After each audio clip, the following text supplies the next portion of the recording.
Charlotte Burton. I'm currently 32 years old, a mother of two with one on the way.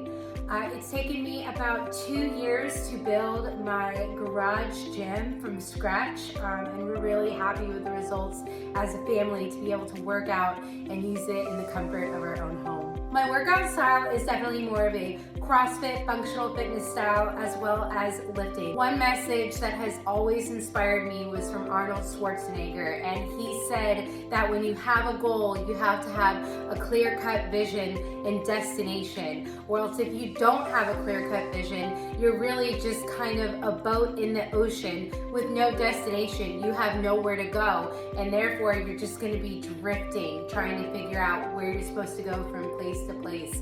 So for me, it's really important that I have very specific goals that I can see into the future to try and achieve them. What motivates me to keep going when life gets stressful is really my children and honestly how I feel. When I'm not working out and I'm not eating healthy, I'm not at my best when it comes to all aspects of my life. So that's why I really strive to do the best that I can within that particular chapter. Before I started lifting weights, I definitely had some body image issues where I wanted to be that typical blonde size 0. And as you can see, I'm really none of those things, but I'm so happy and confident now that I've been able to channel that energy into really putting more pounds on the barbell instead of trying to lose pounds on the scale. It's extremely rewarding and freeing when you really start looking at yourself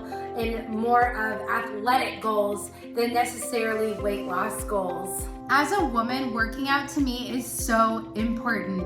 I'm a mom of daughters, and I want to show them that it's okay to make your health and fitness a priority in your life when you're a mom, because you're not just a mom, you're a wife, you're a friend, but you're also an athlete, and it's important to honor your body. I also want to show them that it's okay for women to have muscles, and it's okay for them to fall in love with the sport and look at how your body can really do amazing things in order to achieve those fitness goals, whether it's a muscle up or weightlifting or running a mile in a certain time. Those are amazing, tangible things that I hope one day they'll be able to strive for and be extremely proud of when they achieve it. My advice for other women as they try and figure out a workout routine, or if they're new to working out in general, is to give yourself grace, but also try to find and carve out a little time each day to be able to achieve your fitness goals. Whether it's an hour for meal prepping or a 30-minute walk in the morning, try to set aside time every day that you become accustomed and used to and form that habit.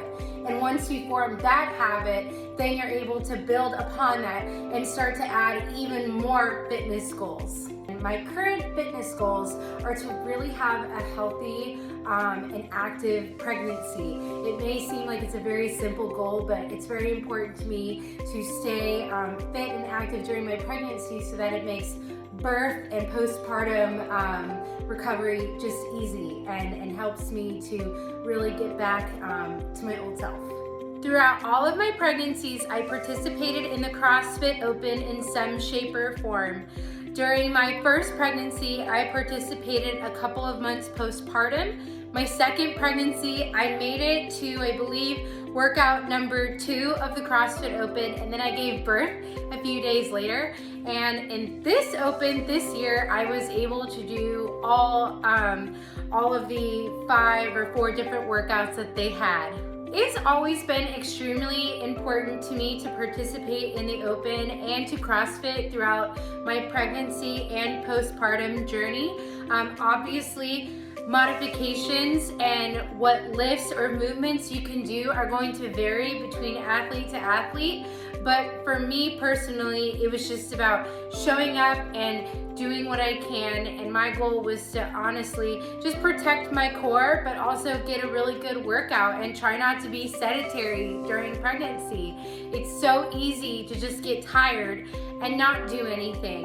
And for me personally, Eating has always been a struggle. I have a ton of food aversions. So staying in a consistent workout routine really helped bring some normalcy to me throughout the pregnancies.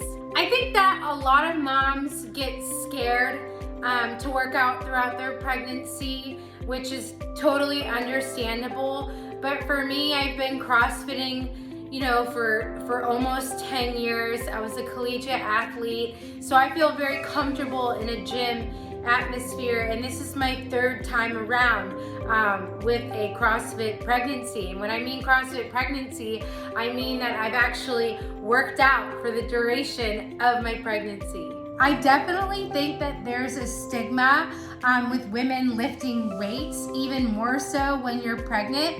A lot of people are like, you're gonna hurt the baby, don't do that, don't lift heavy. And yes, to a certain extent, some of those people are correct. You don't wanna max out every single day. You wanna make sure that your core, you're bracing it properly, that you're breathing properly, that you're really taking care of your pelvic floor. But for every woman, that may look a little bit different. So it's really hard to judge, okay, well, I can't do that, but she's doing that, so she must be wrong. Well, that's not the case, and vice versa. There are plenty of movements that I've seen other friends of mine have been able to do out throughout their whole pregnancy, but that hasn't been the case for me.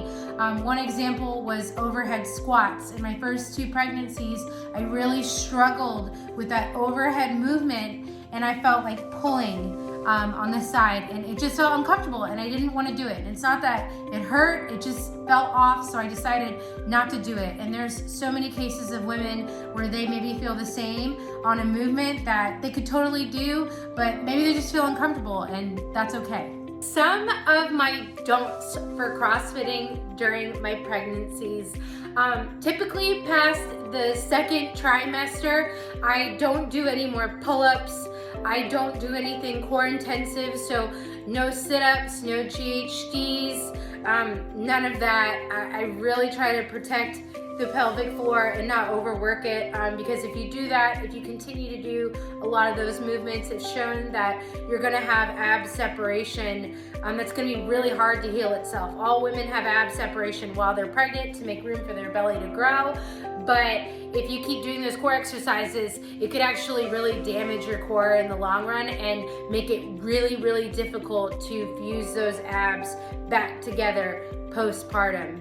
I try to sub any type of pull-up movement, no more butterflies. I try to just do some ring rows. That's been really good. It works on my arms, and that is a really difficult movement for those that don't do that.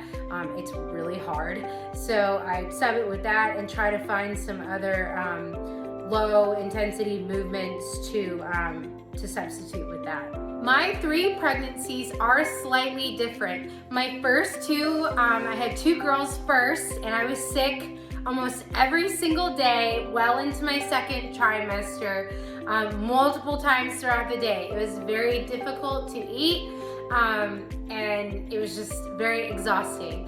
This pregnancy with my son, I'm very, very tired, and I'm nauseous, but I haven't been sick, and I have had chronic migraines. It has been no fun with that. But also now that this is my 3rd pregnancy, I showed much faster, and my body just kind of snapped back and remembered what it's like to be pregnant. So that was a little bit different. So they all had their peaks and valleys, so to say, but what really helps me again is working out throughout my pregnancies. Even if I can only do it 2 or 3 times a week, it's better than nothing, and it does give me energy, and it does push me to keep going, and it makes me feel better in the long run. Being pregnant and lifting weights and working out, there's still a stigma against, oh, you'll hurt the baby, or you'll hurt yourself. But in reality, it's so much more important to stay fit and active for your pregnancy than it is to just say sit on the couch. But really, that's the only stigma I've run into, and I just try and show people that, hey, You can scale all these movements. You don't need to PR your weightlifting moves. You don't need to try and do a bunch of crunches when you're pregnant. That's not what I do whatsoever. So I really hope that other women can look when they're pregnant to become fit and active, whatever that looks like, but also be safe and confident in doing so. To create a more safe atmosphere for women to work out, especially pregnant women, I really encourage the male coaches to really read up on and educate themselves on what the pregnant athlete looks like. We're not a one size fits all. Every pregnancy is different. Every mom is different. But it seems like now more than ever, with top CrossFit athletes being pregnant and participating in the open and working out, that more women are coming to the gym and are not afraid to be pregnant and lift. So I would encourage those male coaches that maybe don't know anything, and female as well, that maybe don't know anything about prenatal workouts and postpartum recovery, to really educate themselves so that they can further help their female clients. I also love the Chroma Power Plates because they don't jump up when you drop them. Sometimes when you have, plates that claim that they have a hard landing and they're not gonna bounce everywhere, they don't. But these are the real deal, and they're not gonna, if you drop your barbell, they're not gonna jump 5 feet from you, so that's really convenient. I really like the Chroma Power Plates that I have in my gym because number one, they have a very unique camo design that you're not gonna find anywhere else. Most weight plates, they come in just typical colors, but what I love about these weight plates is that they have very specific designs, and I really love the camo. There's also a pink version too, so it really takes your home gym to the next level.